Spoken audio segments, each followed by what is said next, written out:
आज ये हमारा दायित्व है कि हम अपनी प्राचीन पहचान और परंपराओं को चैतन्य रखें। इसलिए आज जब आधुनिक टेक्नोलॉजी और इंफ्रास्ट्रक्चर भारत के विकास का पर्याय बन रहे हैं, तो हमें ये सुनिश्चित कर रहे हैं कि विकास और विरासत दोनों एक साथ साथ आगे बढ़े। आज पंढरपुर पालकी मार्ग का आधुनिकीकरण हो तो चार धाम यात्रा के लिए भी नए हाईवे बन रहे हैं। आज अयोध्या में भव्य राम मंदिर भी बन रहा है।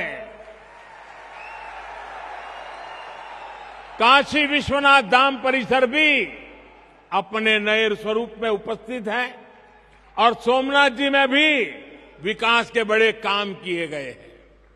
पूरे देश में प्रसाद योजना के तहत तीर्थ स्थानों और पर्यटन स्थलों का विकास किया जा रहा है। महर्षि वाल्मीकि जी ने रामायण में भगवान राम से जुड़े जिन स्थलों का जिक्र किया है, रामायण सर्किट के रूप में उनका भी विकास किया जा रहा है। इन 8 वर्षों में बाबा साहब आंबेडकर के पंच तीर्थों का भी विकास हुआ है। चाहे महू में बाबा साहेब की जन्मस्थली का विकास हो, लंदन में जहां रखकर वो पढ़ा करते थे उस घर को स्मारक में बदलना हो, मुंबई में चैत्य भूमि का काम हो, नागपुर में दीक्षा भूमि को अंतर्राष्ट्रीय स्तर पर विकसित करने की बात हो, दिल्ली में महापरिनिर्वाण स्थल पर मेमोरियल का निर्माण हो, ये पंचतीर्थ नई पीढ़ी को बाबा साहब की स्मृतियों से निरंतर परिचित करा रही है। साथियों, संत तुकाराम जी कहते थे, असाध्यते साध्य करीता सायास, असाध्यते साध्य करीता सायास, कारण अभ्यास तुकामणे। अर्थात अगर सही दिशा में सबका प्रयास हो तो असंभव को भी प्राप्त करना संभव हो जाता है। आज आजादी के 75वें साल में देश ने 100% लक्ष्यों को पूरा करने का संकल्प लिया है।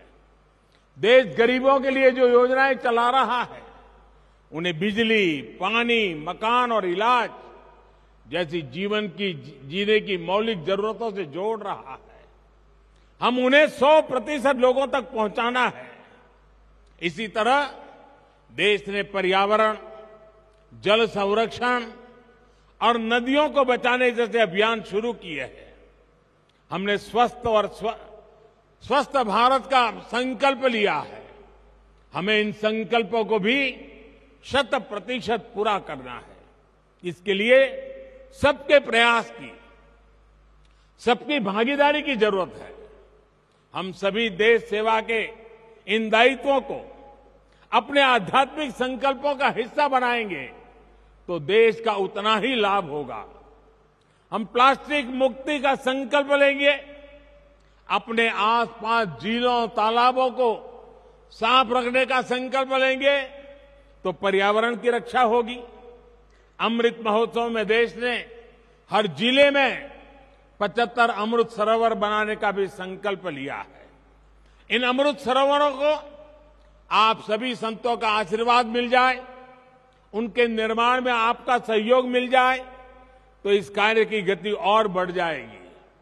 देश इस समय प्राकृतिक खेती को भी मुहिम के रूप में आगे बढ़ा रहा है। ये प्रयास वारकरी संतों के आदर्शों से जुड़ा हुआ है। हम कैसे प्राकृतिक खेती को हर खेत तक ले जाएं, इसके लिए हमें मिलकर काम करना होगा। अगले कुछ दिन बाद अंतर्राष्ट्रीय योग दिवस भी आने वाला है। आज जिस योग की दुनिया में धूम है, वो हमारे संतों की ही तो देन है।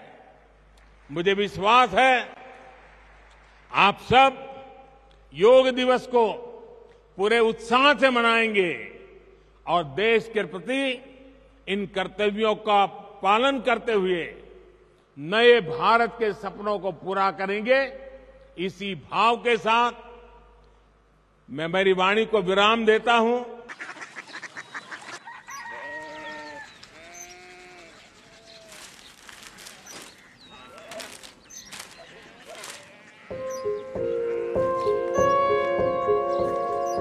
बाबा, बाबा। कोरिया सिटी जानी ना।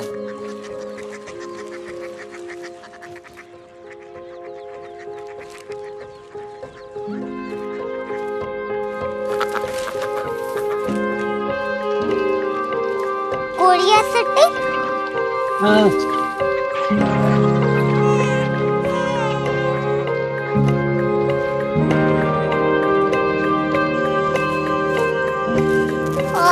कोरिया सिटी कहाँ पे है? शहर अंग्रेजी लगे हैं।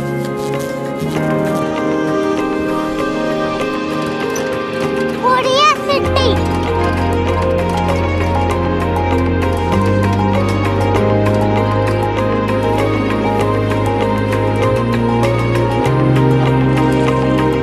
वो बहुत दूर है।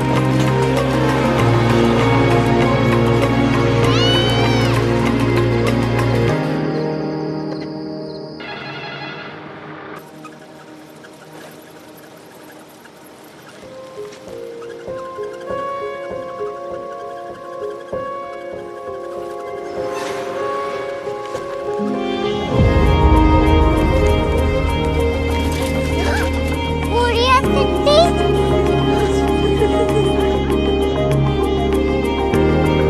दुनिया कुछ लोग बड़े होते हैं। कोरिया सिटी कहाँ है? प्रोफेसर साहब को पता होगा। हो, ये छोटा वाला ग्लोब लगता है और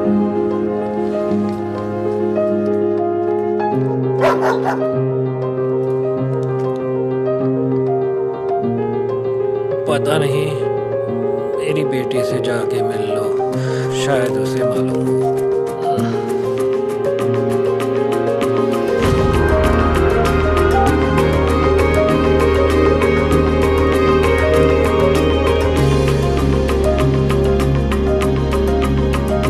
हाय, बाबा ने भेजा है।